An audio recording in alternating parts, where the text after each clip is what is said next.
Hi, I'm Walla Walla Public School Superintendent Mick Miller. The Board of Directors has placed on the ballot for February 12, 2013, a bond election to modernize Walla Walla High School.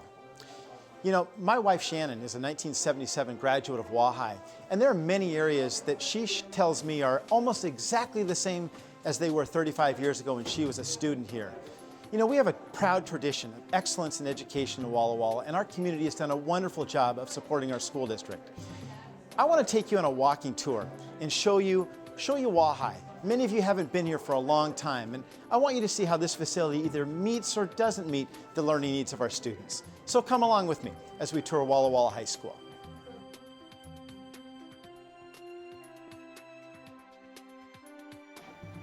I'm with Walla Walla High School graduate and English Department Chair Casey Monahan. Casey, talk to me a little bit about the classroom environment as it relates to teaching and learning. Well, the classrooms at Walla High aren't as large as we'd like, and if you could kind of look around, you can see student backpacks in the pathways, and so it's hard to get to the student when they need attention. There's some issues too with overcrowding. Some of the English classes are up to maybe 30, sometimes 32 students, and so that creates a crowded space.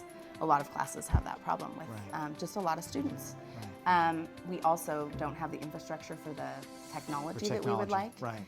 In my classroom, I have a teaching cart that's in the front of the room that the projector is on, and so I'm constantly having to move and adjust that instead of having the projector mounted to the ceiling or other kinds of technology like a smart board or even students having their own technology in the room.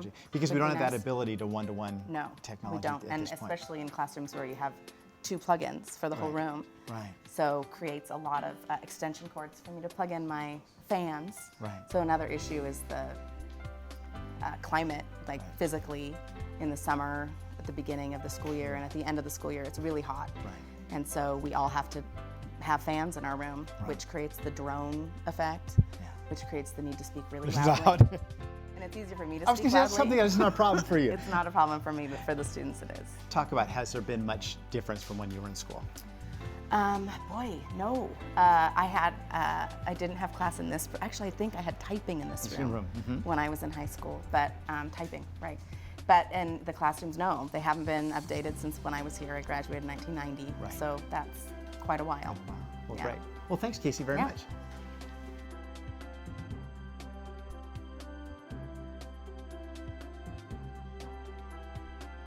I think that Walla High needs a new campus, preferably an indoor campus. We have like a bunch of trees and bushes, and it's really pretty out here, and the creek is beautiful. It's pretty, but it's meant for a school that's either cold all the time or hot all the time, and you know that you're prepared for it, because it's pretty to look at, but it's hard to be a part of.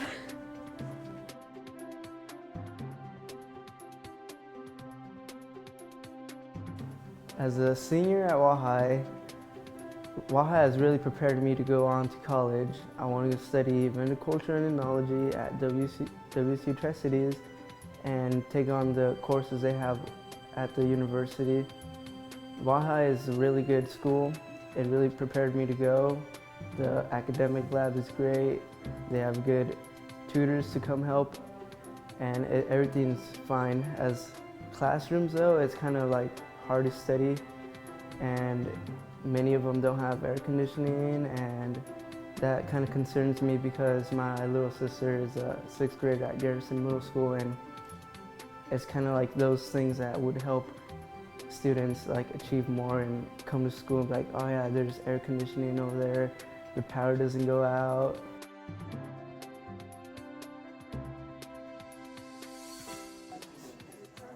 I'm in a science lab at Walla Walla High School, and I'm here with Science Department Chair Terry Carlson. Terry, tell me about your lab. Well, this lab is about 50 years old, and it's got technology that's about 50 years old. Our size of this laboratory is about 600 square feet, but of usable feet for students, it's about 350 square feet. So you're really packed in. I've got 32 students and 350 square feet of space. Right. What are some of the things that you would need to bring this lab up to 21st century school lab? Well, first of all, this laboratory lacks adequate ventilation. Even though it is one of only 2 laboratories on campus that actually has ventilation, it doesn't pull enough flow for the air so that we're not able to do all the experiments that we could do otherwise. That you'd like to do, okay. You know, at Walla Walla High School, our kids do incredibly well in science, but I think of what they could be doing if we really had 21st century facilities for them to work in the science area. Thanks, Terry. Thank you.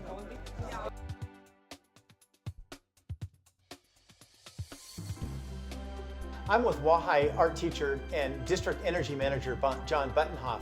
We're in a part of the building that very few people see. This is a mechanical room that's in the ceiling, in the roof structure of the Math Science building. And John, talk with us a little bit about this heating system. Well, this is 1960s technology, and it's basically, it's not much different than having 6 of your ovens that you're going to have on at any given time to blow hot air or blow air over these to heat your room. With the updates, we would also have the ability to have air-conditioned indoor classrooms also. Great. Talk about the efficiency. Well, with this 1960 technology, you also have to deal with the building envelope. You've got insulation, you've got doors, you've got windows. Right. So along with the savings of you know, at least 25% savings with this new technology brought in.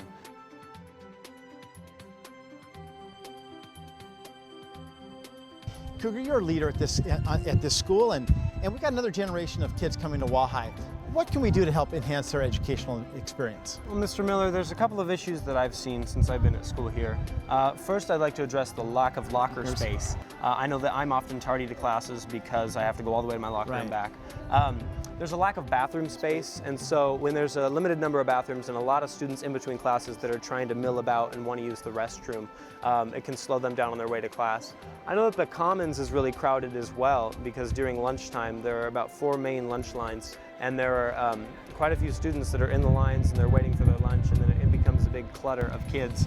Can take away from their lunchtime and take away from the time that they have to may want to go to the library and study during that time as well.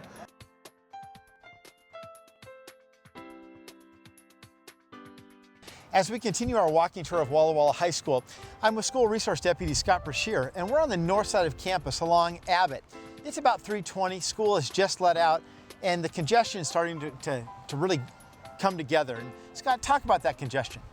Well, as you say, it's just starting, but within minutes it's going to be totally blocked from the far end of the campus all the way down to Fern.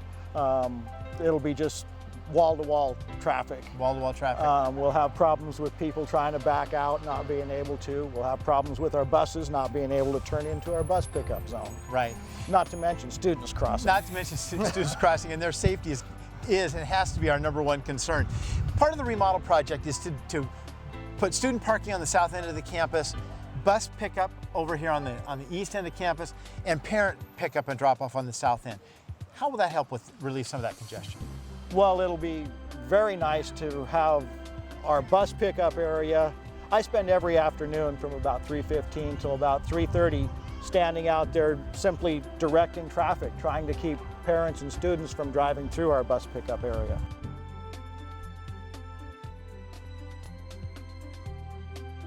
I'm in the Breezeway, which kids use as a primary hallway. And this building, which was built in 1963, has really served us well, but times have changed. In 1963, these walls, which aren't insulated, worked just fine. Single pane windows were really good. But today, in a much more energy conscious time, we need to do better. Our architects are telling us that the roof that's above us works really well, that the slabs underneath my feet are in great shape. We want to reuse the roof. We want to reuse this slab, and we want to take these walls and move them out 10 feet to here, to the edge of this roof line, where we can gather a great deal of square footage. We can make our science classrooms much larger, our math classrooms much larger, and move all of our portables that are in this area, take those classrooms and move them underneath this building.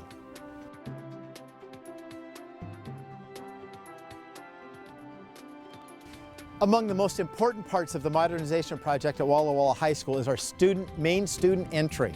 We want to make a really inviting entry for students into the Commons, which will really be a student space.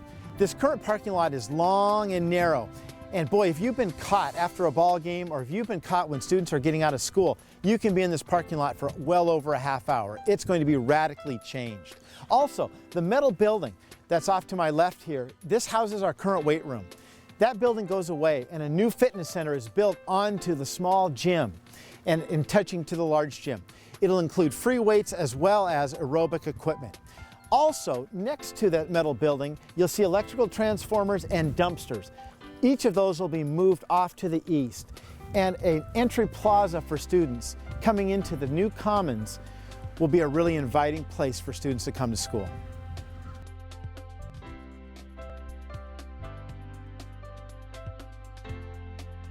I'm in the math science parking lot right outside the auditorium where the new music building will be located. But I want to point out a couple other things on the west side of this campus.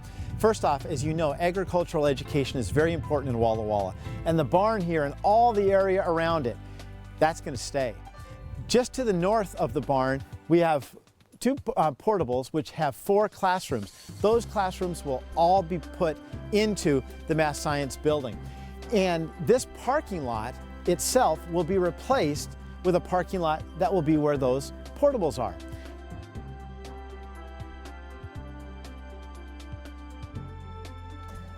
I'm standing where the new kitchen would be at Walla Walla High School. Currently, the back half of the commons is used for kitchen, custodial room, mechanical room. We want to move all of that infrastructure and move it here, adjoin it to the library building to create a common space that's much larger and much more inviting for our students.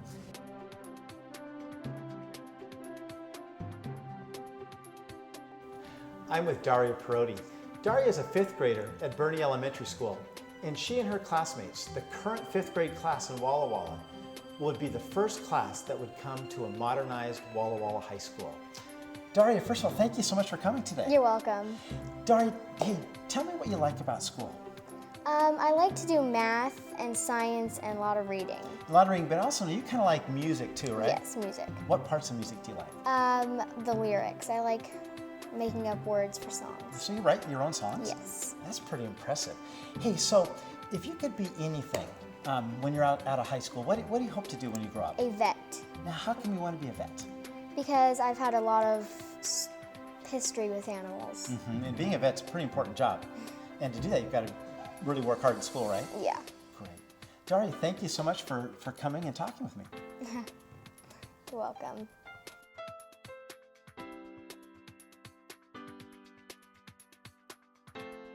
You've seen the need, and you've seen how this facility impacts student learning and student achievement at Walla Walla High School.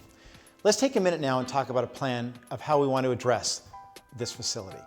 All 1963 buildings are to remain, keeping roof systems, slabs, and beams. This is cost-effective and keeps the open campus feel. All portable buildings will be removed, and an all-weather track will be added for PE, track and field, and community usage. Modernization will create much larger and more modern classrooms and dramatically reduce energy usage due to increased energy efficiency and HVAC upgrades. Further, the modernization will bring improved technology infrastructure and additional computers, new science labs, new classrooms, and a new drama and music space. Additional restrooms, increased parking, less congestion, and an expanded commons will enhance the student experience at Walla High. Local cost for the project is $48 million, or 68 cents per 1,000 of assessed valuation for 4 years. Then it drops to 12 cents less than what we are currently paying as Sharpstein and Edison bonds are retired. State matching funds will be $21.6 million, making the total projected cost $69.6 million. The issue of excess funds has been discussed often in Walla Walla, and we do not anticipate any excess funds from the Walla Walla High School project. However, we can't anticipate what a construction bid climate will be, and we may have excess funds. If that happens, the Board of Directors has determined that all excess funds will be returned to the taxpayers.